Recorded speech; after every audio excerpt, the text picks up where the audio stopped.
le culte du dimanche.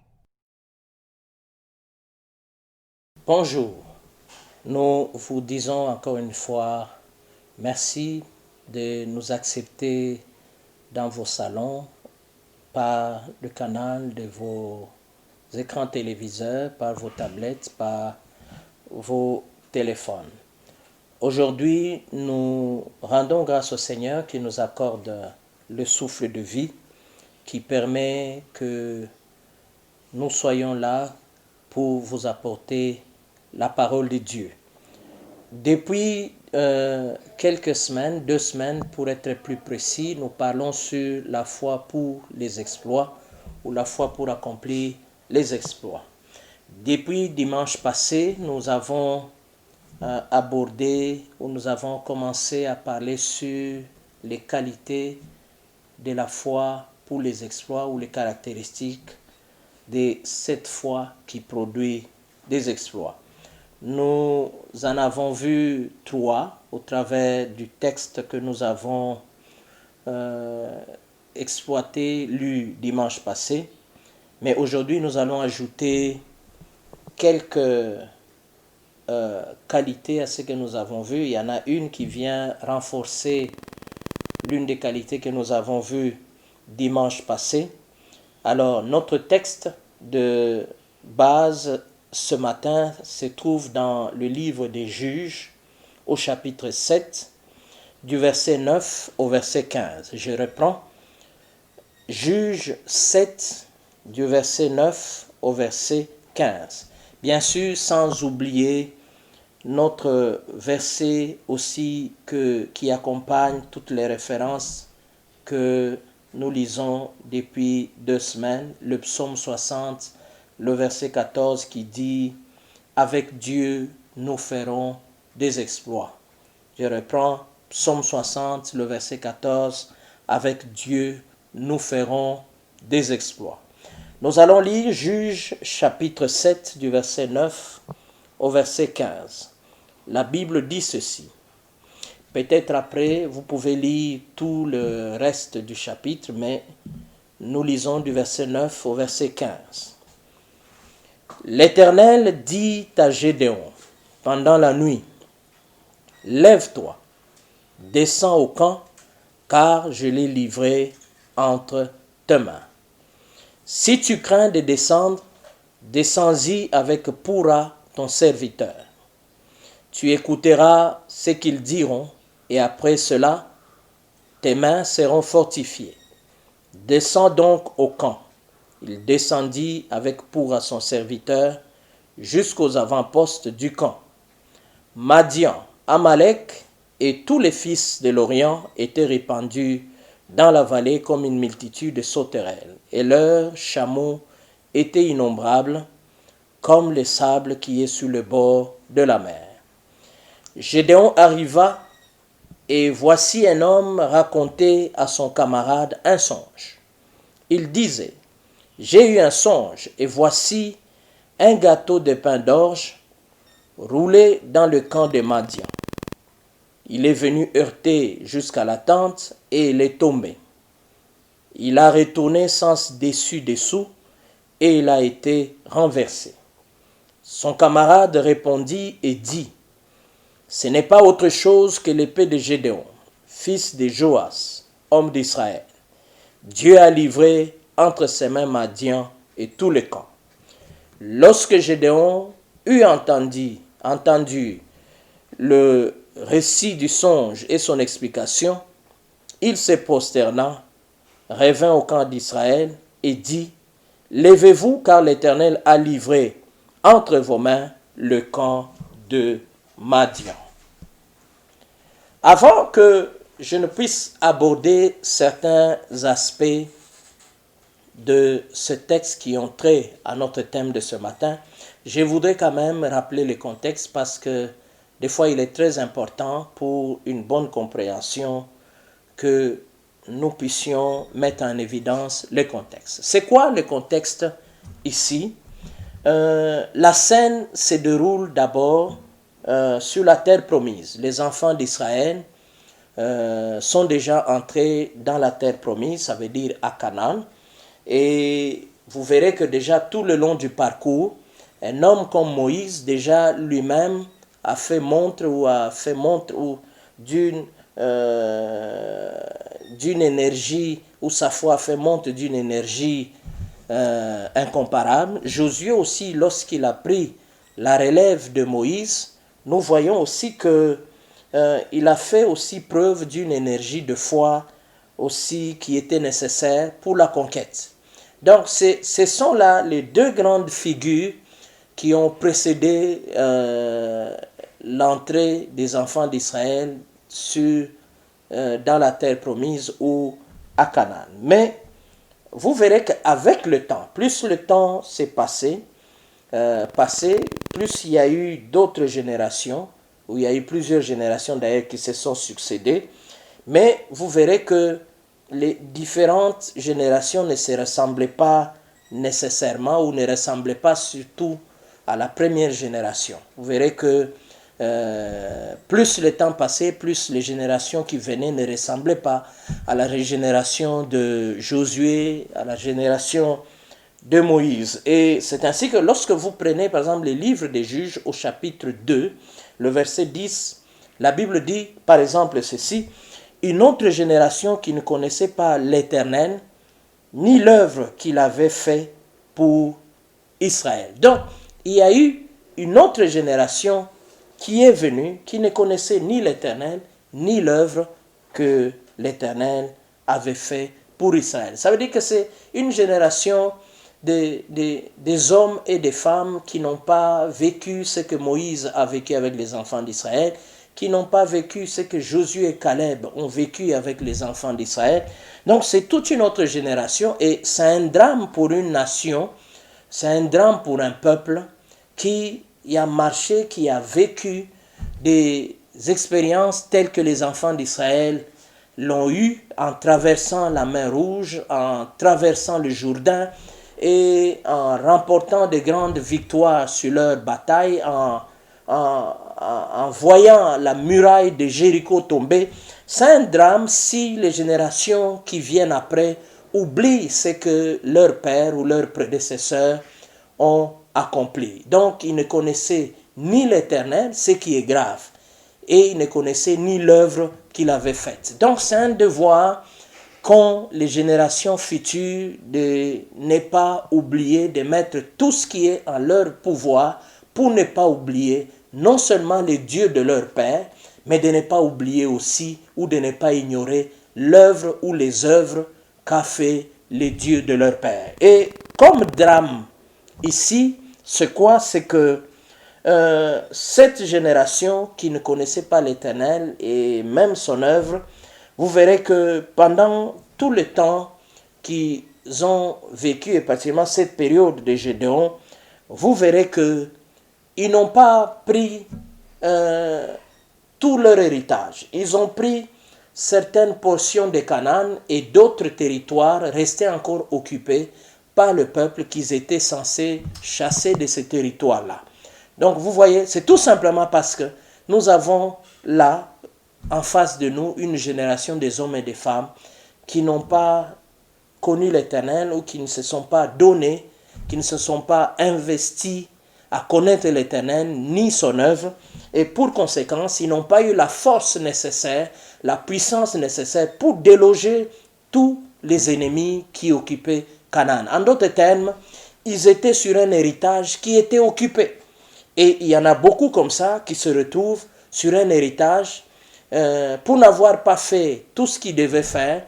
Cet héritage se retrouve occupé par des hommes et des femmes qui n'ont plus le droit d'être sur ce sol-là. C'est ainsi que nous avons beaucoup de chrétiens encore aujourd'hui qui, au fait, ont un héritage qui est occupé. Et Satan ainsi que tous ces démons peuvent se jouer d'eux, peuvent au fait avoir les déçus dans certains domaines de leur vie, tout simplement parce que eux n'ont pas pris conscience ou ils ne connaissent pas réellement l'Éternel comme ils doivent le connaître, ni son œuvre, et cela est un drame dans la vie d'un enfant de Dieu ou dans la vie d'un peuple de Dieu. Pour finir, à un moment donné, tout ce peuple qui n'avait pas chassé de commencer à devenir fort, commencer presque même à s'allier avec les autres ennemis extérieurs pour attaquer Israël. Et dans ces conditions où Dieu n'était plus agissant,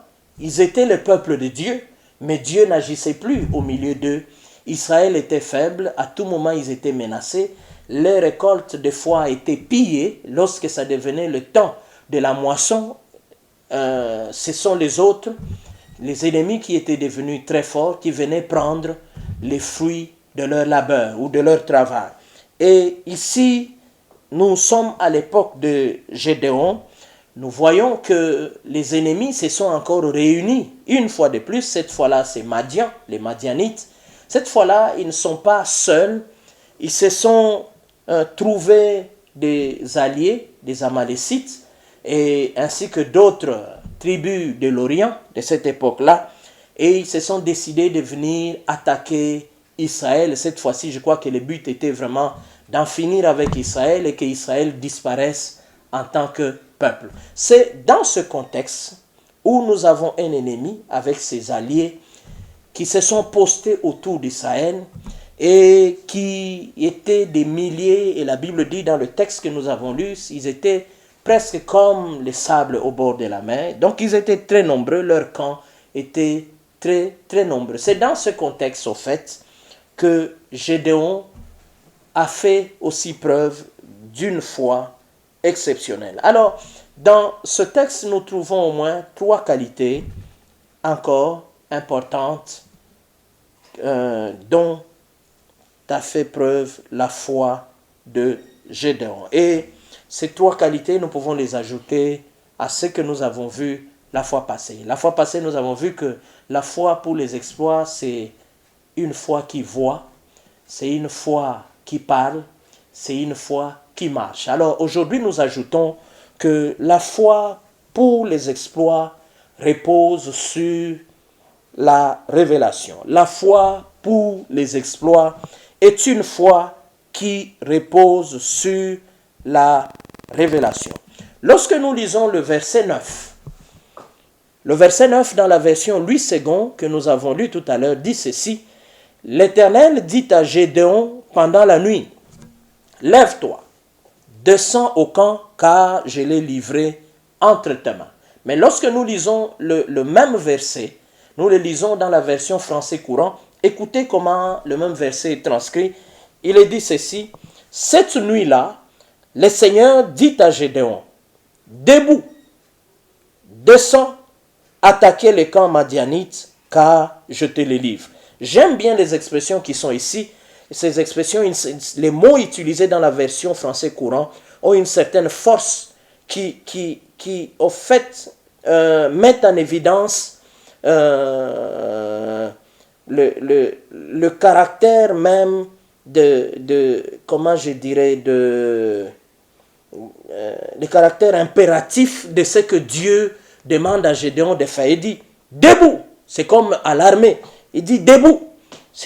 Quand on te dit debout, cela veut dire que tu étais presque passif. Tu ne faisais rien. Tu étais attentiste. Et Dieu dit à Gédéon, debout, descends attaquer les camps madianites, car je te les livre. C'est un ordre, c'est un impératif que Dieu donne à Gédéon. Mais ce que je retiens là-bas, c'est que c'est lui qui donne, qui dit à Gédéon cela. La Bible dit que c'est l'Éternel qui a dit à Gédéon. C'est pour ça que nous disons, c'est que ce qui est dit là, cet ordre-là, ou cette instruction qui est donnée là, n'est pas donnée par n'importe qui. C'est une parole qui vient de la part de l'Éternel. Donc, si Gédéon, ou lorsque Gédéon se mettra en action, ça ne sera pas sur base d'un coup de tête ou parce que lui veut prouver quoi que ce soit. Non, ça sera parce que il a entendu une parole venant de la part de l'Éternel. Donc, c'est une parole qui concerne, qui a trait au combat. C'est une parole qui est en rapport avec son ennemi, qui l'entourait avec ses alliés. Donc, l'action que va mener Gédéon, ce n'est pas une action qui repose qui repose sur quelque chose de vide, mais c'est une action qui repose sur la parole de Dieu. C'est ainsi que si Gédéon n'avait pas reçu la parole de Dieu, il ne se serait pas mis en action, il n'aurait pas posé des actes qu'il a eu à poser par la suite. C'est comme ça que nous disons que la foi pour les exploits, c'est une foi qui repose sur la révélation. Donc cette nuit-là, certes, il a reçu cette parole la nuit, mais il pouvait aussi la recevoir pendant le jour. Il n'est pas dit que la révélation de Dieu, on doit la recevoir seulement la nuit. Mais des fois, c'est bien, parce que Dieu nous parle des fois la nuit, parce que nous ne sommes pas occupés, nous sommes au repos. Il peut nous parler calmement. Nous ne sommes pas préoccupés par les choses de la vie à ce moment-là. Nous sommes calmes. Mais Dieu peut aussi, la révélation de Dieu peut aussi nous être donnée pendant la journée. Mais ce qui est important, c'est que il faut que la foi repose sur la parole de Dieu. La foi doit reposer sur une révélation particulière venant de la part de Dieu. Donc la foi pour les exploits n'est pas une présomption. La foi pour les exploits est quelque chose qui repose sur la parole de Dieu. C'est pour ça que la Bible dit, dans Romains 10, 17, il dit ceci: la foi vient de ce que l'on entend et ce que l'on entend de la parole de Christ. Lorsqu'on entend la parole de Dieu, cette parole génère la foi en nous. Lorsqu'on entend la parole de Dieu, lorsqu'on a une révélation venant de la part de Dieu, ce que nous recevons de la part de Dieu, ce que nous entendons de la part de Dieu, et cela génère, produit la foi en nous. C'est pour ça que Dieu est venu parler à Gédéon, parce qu'il avait besoin, il voulait que ce qu'il allait entendre puisse générer en lui la foi, puisse générer en lui une énergie, une dynamique pour le pousser à agir. Donc, la parole de Dieu, nous ne devons pas la négliger. Des fois, pour que notre foi se mette, pour que la foi naisse dans notre cœur ou dans notre esprit, nous avons besoin d'entendre la parole de Dieu. C'est pour ça que ne négligez pas l'écoute de la parole de Dieu. C'est pour ça que ne négligez pas la recherche d'une révélation venant de la part de Dieu, car toute parole qui vient de la part de Dieu va générer une foi au fait dans notre cœur par rapport à une situation bien donnée, et cela peut nous pousser, cela peut nous amener effectivement à poser des actes sous l'impulsion de l'esprit, et cela va produire des résultats, comme je dirais, des résultats effectivement éblouissants. C'est pourquoi Dieu a tenu à parler à Gédéon. Donc je reprends, la foi pour les exploits, c'est une foi qui repose sur la révélation ou sur la parole de Dieu. Donc c'est très important. C'est pour ça que je vous encourage. Si vous avez une situation bien donnée qui se pose, où vous avez des ennemis autour de vous, il est très important d'avoir une révélation ou une parole particulière par rapport à cette situation-là. Car cette parole que vous recevez dans ce contexte-là, cette parole que Dieu vous envoie dans ce contexte-là, c'est une parole qui va générer, qui va faire naître dans votre esprit, dans votre cœur, une foi qui vous permettra d'avoir les dessus sur vos ennemis, sur les défis, d'avoir les dessus ou de relever les défis qui se dressent au-devant de vous. Deuxième qualité que nous allons voir aujourd'hui, elle ressemble à une qualité que nous avons vue dimanche passé, mais elle ressemble aussi à une autre qualité que nous avons vue les dimanches passés. Elle dit ceci, cette qualité, nous disons que la foi pour les exploits prend des initiatives. La foi pour des exploits, elle prend des initiatives. Pourquoi est-ce que nous disons cela? Parce que selon la révélation ou la parole que Gédéon a reçue de la part de Dieu, ce n'était pas aux ennemis de prendre l'initiative d'attaquer, mais c'était à Gédéon de prendre l'initiative d'attaquer en premier. Parce que les ennemis étaient là, ils les avaient déjà entourés, ils étaient venus avec l'intention effectivement d'attaquer. Mais Dieu, quand il parle à Gédéon, il dit ceci: lève-toi. quand nous lisons à partir du verset 10 jusqu'au verset 11, il dit, je lis déjà, je peux commencer même à partir du verset 9. L'Éternel dit à Gédéon, pendant la nuit, lève-toi, descends au camp, car je l'ai livré entre tes mains. Vous voyez, c'est Dieu qui dit, descends au camp, car je l'ai livré entre tes mains. Dans la version française, on dit, attaque.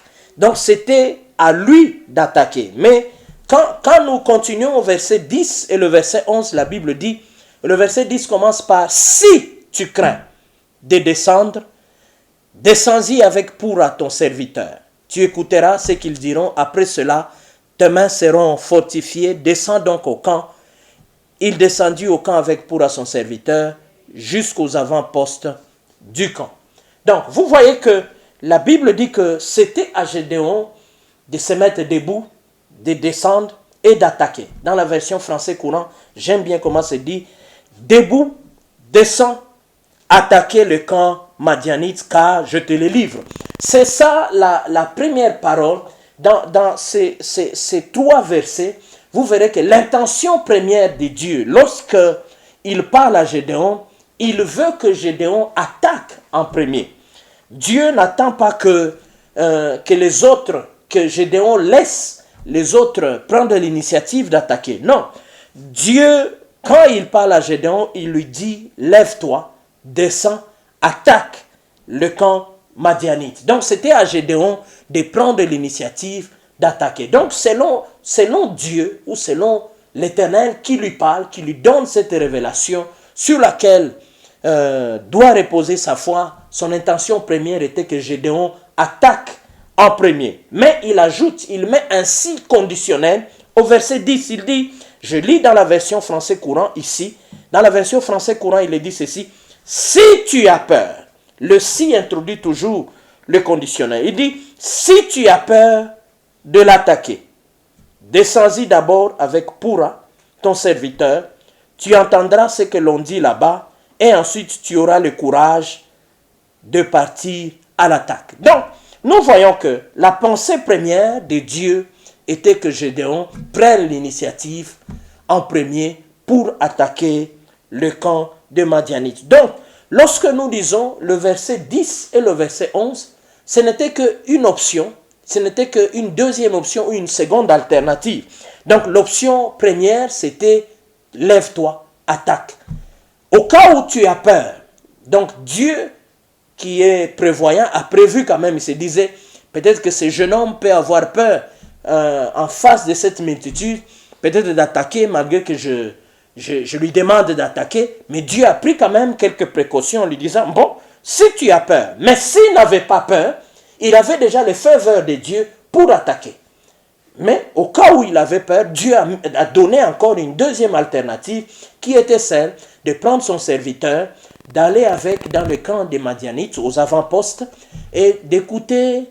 Et Dieu voulait qu'il écoute qu'est-ce qui était en train de se dire ou qu'il voulait qu'il ait une idée exacte de la terreur qu'il était en train, au fait, d'inspirer au camp des Madianites, quand bien même ils étaient nombreux. C'est comme ça que quand il est allé, il a entendu le rêve que se racontaient deux militaires dans le camp des Madianites et il a compris qu'effectivement que Dieu lui avait déjà livré le camp de Madianites entre ses mains. C'est comme ça que Dieu était venu, et Gédéon plutôt est revenu, et il a demandé à tout le camp, levez-vous, nous attaquons. Et lui-même à ce moment-là, il avait le courage de dire, Dieu a livré le camp des Madianites entre vos mains.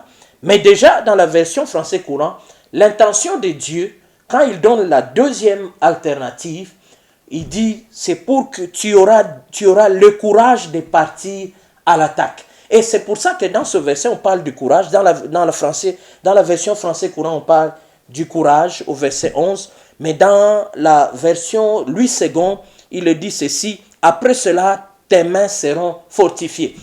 Quand il aura entendu ce que les Madianites se disent, ses mains seront fortifiées. Mais dans la version française courant, la Bible dit, tu auras le courage. Qu'est-ce qui donnera le courage à Gédéon? C'est ce que Dieu aura mis dans la bouche de ces étrangers dans la bouche d'autres personnes pour les fortifier lui. Le but pour lequel Dieu a donné ce rêve-là à un de ces Madianites, et il a permis que Gédéon entende cette conversation-là, c'était pour lui donner du courage, c'était pour fortifier ses mains. Et je penche plus pour la version française courant qui dit « Tu auras le courage ». Et le courage est lié à la foi. Et c'est pour ça que on parle de foi, de l'audace de la foi. Lorsqu'on parle de l'audace de la foi, c'est une autre dimension toujours de la foi qui veut dire que il y a des moments où de fois nous sommes confrontés des fois à certains dangers, mais il y a une sorte de foi, une dimension de foi qui fait que malgré le danger, mais nous avons cette détermination d'aller de l'avant, de foncer, malgré que nous voyons le danger. Cette dimension de la foi, c'est des fois ça qu'on appelle l'audace de la foi. Et ici, dans ce cas-ci, le but pour lequel, en dehors de la première révélation que Dieu donne à Josué, qui lui devait lui donner la foi, un certain degré de foi pour attaquer, c'était pour que Gédéon prenne l'initiative. Mais au cas où il avait peur, la situation lui inspirait la peur, Dieu a prévu une autre alternative. La seconde alternative, c'était pour qu'il reçoive, en écoutant cette parole, que Gédéon reçoive une foi, et une foi très audacieuse, pour attaquer en dépit du danger qui était au-devant de lui. Donc Dieu a donné, il a prévu une première parole, et si cette parole ne suffisait pas, Gédéon pouvait recevoir une autre parole. Et Dieu a tous les moyens possibles, il peut utiliser qui il veut pour nous donner sa parole, pour nous donner une révélation qui a pour but de générer la foi en nous. Dieu peut utiliser qui il veut. Il peut parler lui-même, nous pouvons écouter sa voix, il peut se révéler à nous dans un rêve, il peut nous parler de façon audible, il peut nous parler au travers des serviteurs de Dieu, il peut nous parler même par des étrangers, il peut nous parler même par nos ennemis. Et dans ce cas-ci, Dieu a utilisé les ennemis pour parler à Gédéon, pour booster sa foi. Donc Dieu peut parler à qui il veut, mais l'essentiel c'est que tu reçoives, que tu reconnaisses que ça, c'est une parole que Dieu m'a envoyée, et que cette parole que Dieu t'envoie a pour but, d'une manière générale, de booster ta foi, de faire en sorte que là où tu as peur, que la peur soit transcendée et que tu aies l'audace, le courage pour affronter le défi, pour affronter l'ennemi. Et dans ce cas, Dieu a prévu tout ça. C'est pour vous dire que notre Dieu, quelles que soient les circonstances, il prévoit des voies et moyens pour que nous puissions nous en sortir.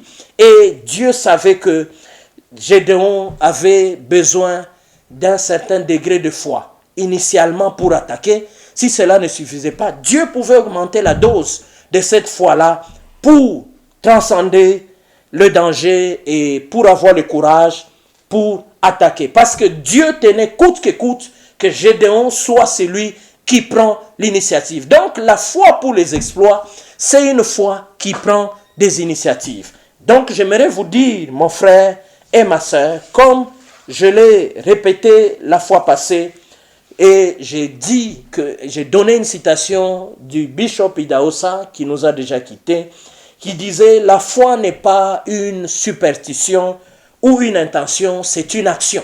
La foi n'est pas une superstition ou une intention, c'est une action. Donc la foi pour les exploits, si je peux emprunter les expressions que j'ai utilisées, et une expression que j'ai utilisée la fois passée, c'est une foi qui marche, c'est une foi audacieuse, c'est une foi qui n'a pas peur des circonstances, c'est une foi qui peut transcender l'adversité. Donc il est très important que chacun de nous retienne cela. C'est pour ça que je disais la fois passée, la Bible dit dans Jacques 2, le verset 18 et 17, qui dit: montre-moi ta foi sans les œuvres et moi je te montrerai la foi par mes œuvres.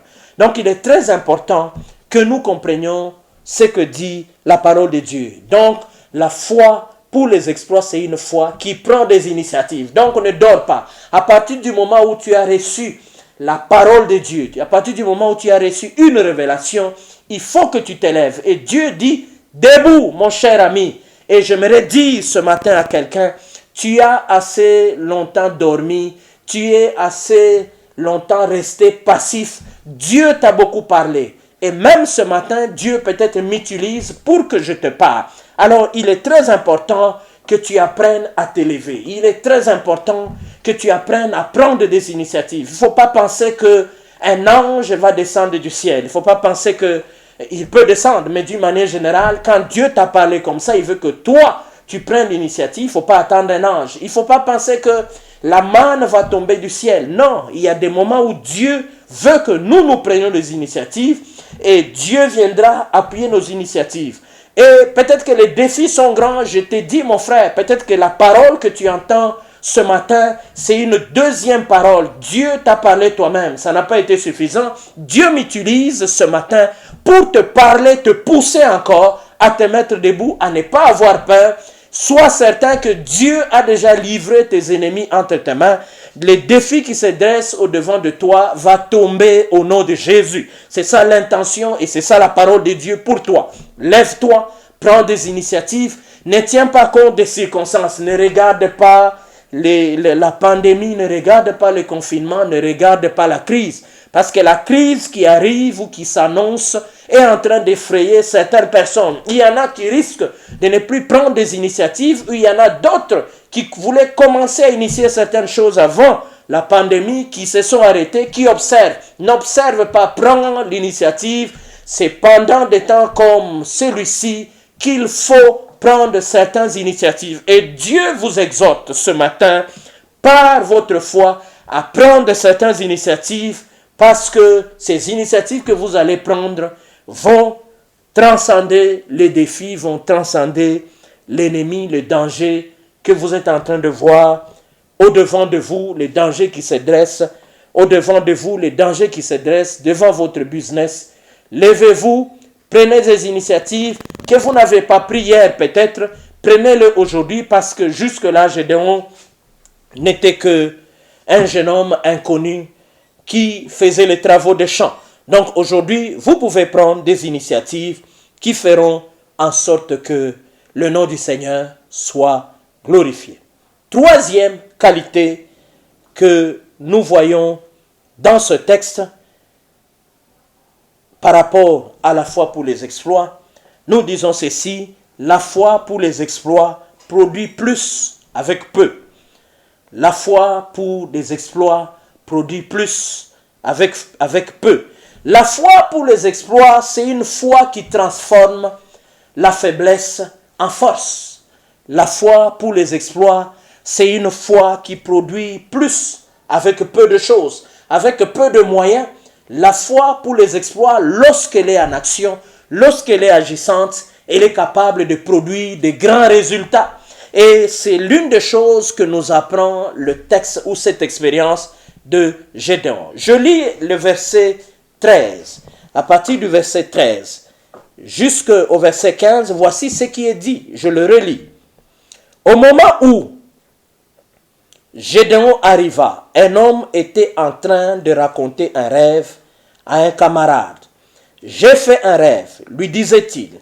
Je voyais un pain d'orge rouler à travers notre camp.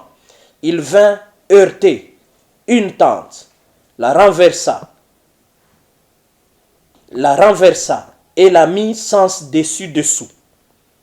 Son camarade répondit, « Cela ne peut représenter rien d'autre que l'épée de Gédéon, l'Israélite, les fils de Joach. Dieu a décidé de nous livrer à lui avec tout le camp. » Ça, c'est la version français courant. Donc, dans ce texte, on nous montre que lorsque on a la foi pour accomplir des exploits, on n'a pas nécessairement besoin d'avoir de grands moyens entre ses mains, mais même lorsque on a peu de moyens, on peut accomplir de grands exploits, on peut remporter de grandes batailles. Donc c'est pour vous dire que les ennemis ou l'ampleur ou la taille du défi ou la taille ou le nom que porte même votre ennemi ou votre défi, que cela ne vous effraie pas. Tout ce dont vous avez besoin pendant ce temps, c'est la foi. Je répète encore, tout ce dont vous avez besoin pendant ce temps, c'est la foi pour faire les exploits. Je reprends encore, tout ce dont vous avez besoin pendant ce temps, c'est la foi pour accomplir des exploits. Tout ce dont vous avez besoin pendant ce temps, c'est la foi pour accomplir des exploits, parce que avec peu de choses, peu de force, peu de moyens, vous pouvez accomplir de grandes choses et les gens seront étonnés. C'est cela qui fera même à ce que cette victoire, c'est cela qui fera à ce que vous allez accomplir puisse être célébré. On ne peut pas, ce que vous accomplirez avec beaucoup de moyens ne sera pas célébré comme ce que vous accomplissez avec peu de moyens. C'est pour ça, mes frères, je vous encourage effectivement à retenir cette leçon qu'il y a dans ces passages, dans cette expérience de Gédéon. Donc, vous voyez qu'il n'avait que 300 personnes et dans l'autre camp, il y avait des milliers. Et la Bible dit, le nombre de ces gens a été semblable au sable qui était au bord de la mer. Vous voyez un peu la comparaison. C'est pour vous dire qu'ils étaient très, très, très nombreux. Et Gédéon, lui qui était faible, vous voyez que sa faiblesse s'est transformée en force. Et c'est ça le sens même du rêve, du songe qu'a eu l'un des soldats madianites qui était dans le camp adverse et qui était en train de raconter à son frère. Il dit, j'ai vu un gâteau. Un gâteau, c'est presque comme un pain. Donc vous imaginez un pain comme ça là. Et la Bible dit qu'il a vu ce pain-là en train de rouler. Et ce pain-là est venu renverser une tente. Vous voyez une tente, même les tentes à l'époque, c'est une tente est renforcée avec des piquets au sol, avec un cordage qui tient fortement une tente. Donc vous voyez un pain qu'on jette contre une tente et ce pain-là renversé. Quand on dit renversé, ça veut dire que ce pain-là démonte presque les piquets et le cordage de cette tente-là et la renverse comme s'il y avait un vent qui était en train de souffler. Je ne vois pas un pain, un gâteau avoir cette force-là au fait de déraciner les piquets ainsi que le cordage qui est tendu pour maintenir effectivement la tente. On tape presque avec un marteau sur les piquets qui entrent sous terre pour que, quel que soit les vents ou la pluie, que la tente ne s'envole pas. Mais il a vu dans ce rêve-là qu'un pain ou un gâteau a pu rouler et venir renverser la tente. C'était pour dire, et lui-même conclut en expliquant, il dit, ça ne peut être que l'épée de Gédéon. Et il conclut même, ils disent non, je crois que Dieu nous a livrés entre ses mains. C'était pour dire à Gédéon, certes, toi-même, en tant qu'un homme normal, en tant qu'un homme sérieux, conscient de ses moyens, Gédéon pouvait évaluer ses moyens. Il savait que 300 personnes face à cette foule-là, je crois que consciemment, il se disait, est-ce que ça, ce n'est pas une aventure? C'est pour ça que je crois qu'il était un peu hésitant et Dieu était obligé de lui envoyer une deuxième parole, d'ajouter, dit, si tu as peur. Mais Dieu lui a envoyé une seconde parole pour le fortifier, pour lui montrer que Dieu lui-même est conscient qu'il est faible. Des fois, nous pensons que Dieu n'est pas conscient de nos faiblesses. Dieu n'est pas conscient de nos faibles moyens. Dieu était conscient de la faiblesse de Gédéon, de son armée. Il était conscient de l'inexpérience de son armée parce que ces hommes que Gédéon avait recrutés, les 300 personnes, n'étaient pas expérimentés. Mais Dieu était conscient de cela, mais Dieu a fait en sorte que ces hommes et ces femmes-là pouvaient remporter une grande victoire sur des multitudes. Donc, et Gédéon avait besoin, il devait croire dans ces paroles-là, dans ce message-là que Dieu venait de lui envoyer. C'est comme ça que nous voyons que sa foi a été encore boostée. Gédéon s'est levé, il est allé dire à tout le camp, il dit ceci, il dit, levez-vous, car l'Éternel a livré entre vos mains les camps des mendiants. Et cette foi-là qui a généré ces paroles qu'il a entendues, est devenue même une foi qu'il pouvait partager. Parce que avant on lui disait, c'était entre ses mains qu'on a livré le camp des mendiants.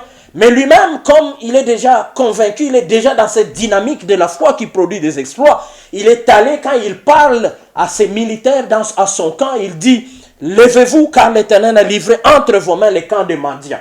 Donc, c'est pour dire que cette foi qui a été générée en lui, il pouvait la partager, il pouvait, au fait, la transmettre aussi aux autres. C'est comme ça que les dimanches, un des dimanches, je dis ceci, la foi pour les exploits, c'est une foi qu'on peut expérimenter aussi en groupe. Maintenant, cette foi de Gédéon devient la foi du groupe. Encore une fois, c'est pour vous dire que lorsque nous sommes dans cette dynamique de la foi pour les exploits, lorsque nous-mêmes, nous sommes habités par cette foi-là, nous pouvons la partager, nous pouvons contaminer les autres, nous pouvons nous œuvrer, nous pouvons opérer dans cette dimension-là avec les autres. Et Gédéon a conduit aussi tout son camp à opérer dans cette dimension-là en leur disant, Dieu a livré entre vos mains les camps des Madians. Lui aussi il leur a dit, levez-vous.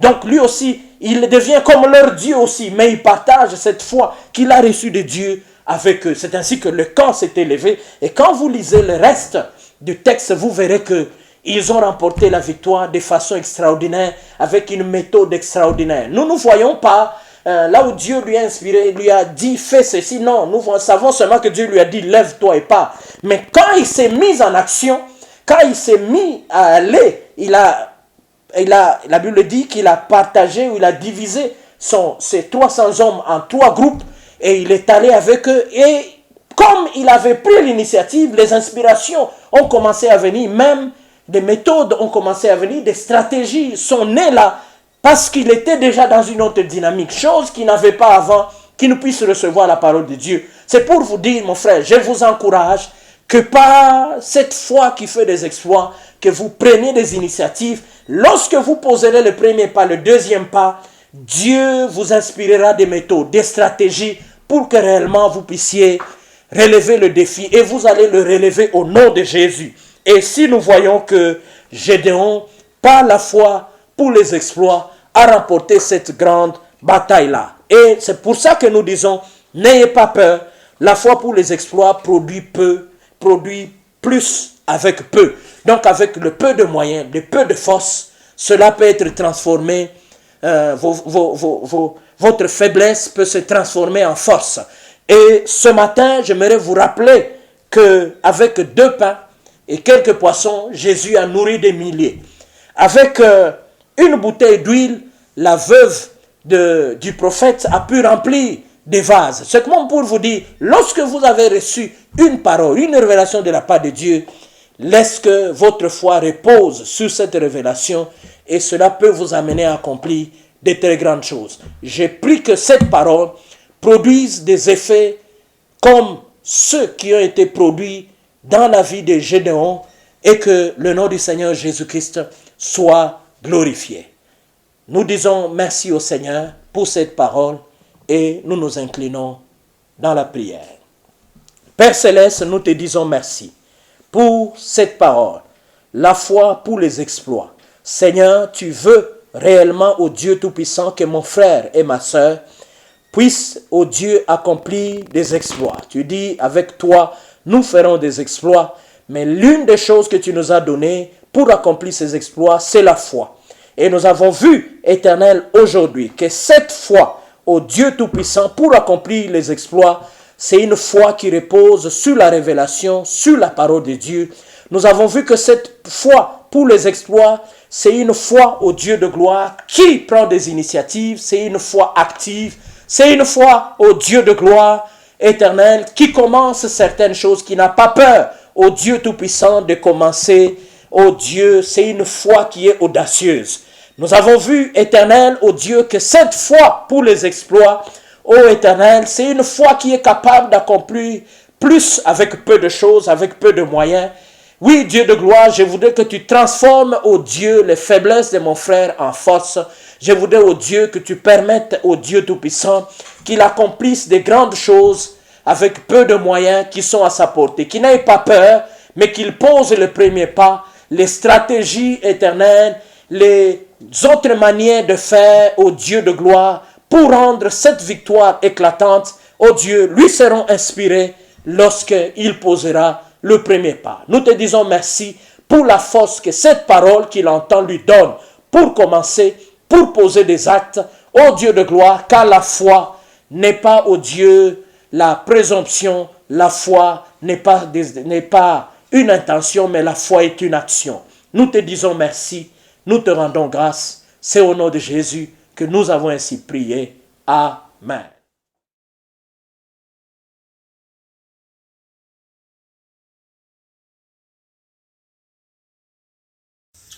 Bien-aimés dans le Seigneur, bonsoir.